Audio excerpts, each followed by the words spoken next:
Chris, what is the fifth main topic today? This is from Franklin Taffs. Hi, John. Been watching you since your Shang-Chi out of the theater reaction. Oh, thank you, man. Anyway, I just watched another movie with a Canadian, The Adam Project. I thought this was one of the better Netflix movies I've seen in a long time. The kid who played the younger version of Ryan Reynolds stole the show, and the way he and Reynolds played off each other was a real strength of the movie. Have you had a chance to see it yet? And what did you guys think? Thanks, and bring on the filthy. All right, thanks a lot for saying that in, Franklin. And yeah, look, you guys know, Ryan Reynolds is my favorite movie star. Good Canadian kid. Love the guy. But I've also been very critical of Netflix original movies because they've been terrible. They have a good one now and again. Actually, now and again, they have really good ones. But their success ratio is so much more infinitesimally small compared to their success ratio of their TV series that it's confusing.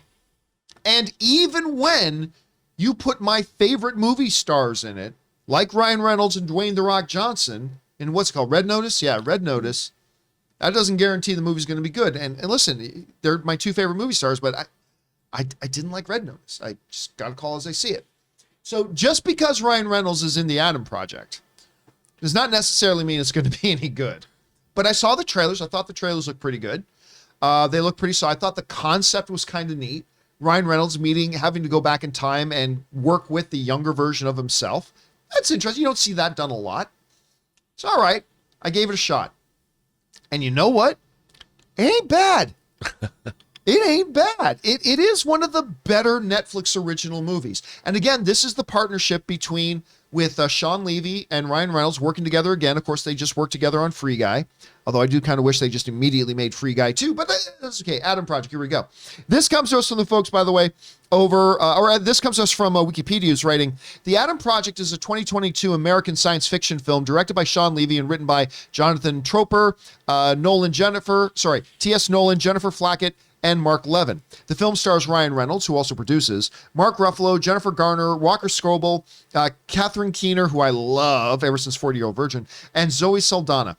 Production on the film first began in 2012 with Tom Cruise attached to star. The film then fell into development hell until Netflix acquired the distribution rights from Paramount Pictures in July of 2020. Filming commenced on November 2020 and wrapped in March of 2021. Wow. And now here we are. This is one of those movies that goes all the way back. All the way back. And here it comes. Now, right now, the audiences like it. The critics like it. 68% of the critics like it. 84% of the audiences like it. So they're within about, what do we got here? 18%, 16% of each other. So yeah, generally speaking, the critics like it. The audience like it. And I like it. I thought this was good. Now, let me get the negative out of the way. The negative of The Adam Project is actually the screenplay. Like the general story of it, it's kind of weakly done. Like at the core of this movie is Ryan Reynolds and this kid. And Ray, I don't know if you can look up for me the name of the kid the name of the kid who plays the kid in The Adam Project. If you can look that up. Okay. But that's kind of the core of the movie. And then they kind of pieced a story. It's Walker Scobell? Oh, that's Scobell. Okay, yes. This kid is great, but let me get to the great things in a second. First, I want to get the negatives out of the way. The whole concept of why they're time traveling and what it is they're trying to accomplish almost felt like afterthoughts to the movie. To be frank, that whole thing felt like afterthoughts. Even the big climax of the film kind of felt a little bit like an afterthought. And so, yeah, interesting concept, not executed beautifully as far as, from a screenplay point of view and extending out the story and all that kind of stuff. That's my main problem with the movie. Now, you might be saying to yourself, well, John, that's a pretty important part to a movie. If that doesn't work, how do you say you like it? Because of the other pieces. There's more than one thing that goes into making a movie. And this movie sang on a lot of other levels. And at the heart and at the core of this movie is not even just Ryan Reynolds, but it's Reynolds and this Scobell kid. Every minute these two characters are on screen together is gold. And it ain't just Ryan Reynolds carrying it. This kid did such an amazing job of being a young Ryan Reynolds. Now, the writer writes the lines and hands it to the kid. So, yeah, but when this kid is jabbing back and forth with Reynolds and having these verbal exchanges with him, oh my God, he says it all in such a Ryan Reynolds way. Like perfectly. So you literally feel like you're watching two versions of Ryan Reynolds having these verbal exchanges with himself. And that is, to me, the absolute backbone of this movie. And the two of them are on screen together in this movie a lot. And every moment they're on screen together, for me, totally worked. And I was enjoying it. And the, the context of what the general premise of the story was kind of fuels that interaction and what they're doing. I also found there were great, once you bring in Mark Ruffalo, oh God, and Jennifer Garner, there's a scene of Jennifer Garner and Ryan Reynolds in a bar. And I'm not going to give, the one I'm talking about. I'm not going to give any details away. But there are moments of that and moments between Reynolds and Scoble and Mark Ruffalo, who plays their father. These two, but particularly that bar scene, that pulled on my heartstrings. She has the hardest job in this movie. No, she did. And she might have given the best performance. It's Jennifer Garner. So good in this. She's so good in this. Brilliant in this. And that scene is so good. So this movie, yeah, the overall premise kind of fell apart in the screenplay and what the big ideas, the time travel stuff, it was actually kind of weak. But that's not the heartbeat of the film. The heartbeat of the film are these characters, the performances, and so many just beautiful moments throughout. There's also a fight in the playground kind of scene that I just laughed my ass off at. I quite enjoyed this movie. I'm not going to sit here and say it's going to end up being in my top 5 of the year. That would be disingenuous of me. But I wholeheartedly recommend this film. I think this is a good, for a Netflix film especially, this is a good sit down, grab your favorite beverage, grab some leftovers out of the fridge, sit down, pop it on, and just really enjoy yourself for under 2 hours. Ray, by the way, that's the other thing, Ray. It's under 2 hours. That's the first thing I thought. Like, Ray could absorb this one, no problem. So, yeah, I recommend you guys check out Adam Project. Again, just another star vehicle, but it's weird to have Ryan Reynolds in a movie. In all due respect to Ryan Reynolds. But he almost wasn't even the biggest highlight. This kid, the dynamic between them is amazing. Anyway, Chris, you also watched this movie last night. Those are my overall impressions. What are your overall impressions of this one? What worked for you? What didn't work? All that jazz. Oh, man. This kid's so good. And this is his first thing, too. This is his first big project. And he just knocked it out of the park. His mannerisms, his delivery, that very first line. Who talks like that? Just oozes Ryan Reynolds energy. It's so good. And I brought up on the show before, Ryan Reynolds has this great clip of Walker performing a Deadpool monologue behind him while they're just on set. And it is the funniest stuff you'll ever see. It's so great.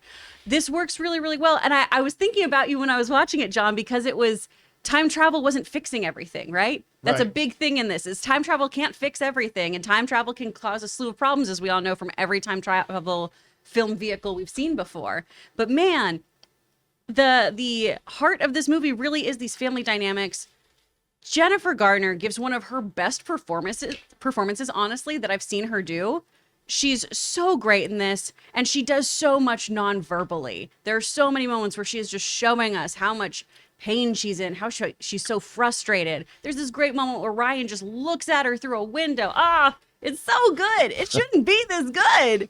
But it is a really, really great watch. I highly, highly recommend it. The effects in this are really great, too. There's not a weak person in this film. All the actors really, really come together. And I would say this is a great movie for Netflix. This is a great movie in general. What would you say maybe might be some of the weaknesses of it for you? I do think some of the plot devices kind of fall a little flat, like you were saying with some of the writing. There are... I would say this too, and we can't give anything away. I'm trying. The ending doesn't really make sense. And again, it's I know it's terrible to throw that out there without explaining what I mean by that, but then I'd be revealing like way too much. Don't do that. But I haven't seen it yet. I don't want you to do that. The ending to me didn't make a lot of sense. Yeah. But at the same time, I was like, oh, good. Yes. Yep. Totally get there. That's nice and vague. By the way, y'all. again, Keener, who was again, I will always think of her as the woman from the We Sell Your Stuff on eBay shop and 40-Year-Old Virgin.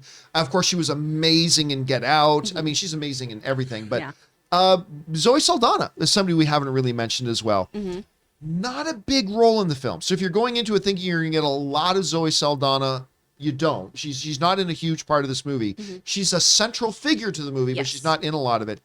But yeah, for me, it's a winner. Rob, I know you haven't had a chance to watch it yet, but it looks right up my alley. Where's your expectation? I saw the trailers for this, but I liked the first trailer. The second trailer was even better.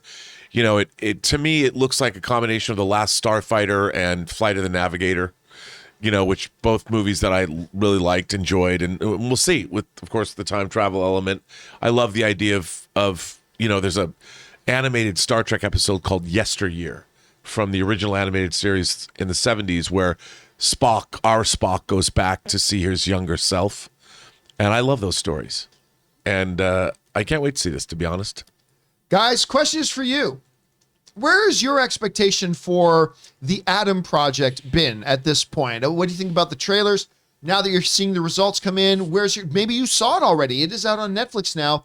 If so, what did you guys think? Jump down to the comment section below and let us know your thoughts. Guys, we want to take a minute and thank a sponsor of today's video, Viore. Now, you know, Ann and I like to work out and train several days a week, but the thing is I want to be comfortable and not look like a slob at the same time, and I often have a hard time finding something that does both. But Viore, everything is designed to work out in, but it doesn't look or feel like it's made to be worked out in. It is so comfortable, you will want to wear this stuff all the time. Now, you guys know I like some flexibility and versatility in the clothes that I wear, but that's where Viore comes in. See, it can be used for just about any activity like running, training, swimming, yoga, but it's also great just for lounging around or going out on the weekends in. For example, take the men's core shorts. These are the most comfortable and one of the best looking pairs of shorts that you can own, and they're versatile. One pair of shorts for just about every sport that you can play. Or take the men's Sunday performance jogger. These pants are perfect for lounging around in or going out for a good run. Viore is an investment in your happiness. For our viewers, they are offering 20% off your very first purchase. Get yourself some of the most comfortable and versatile clothing on the planet at viore.com/Campea. That's VUORI.com/Campea. Not only will you receive 20% off your first purchase, but enjoy free shipping on any U.S. orders over $75 and free returns. Go to viore.com/Campea and discover the versatility of Viore clothing.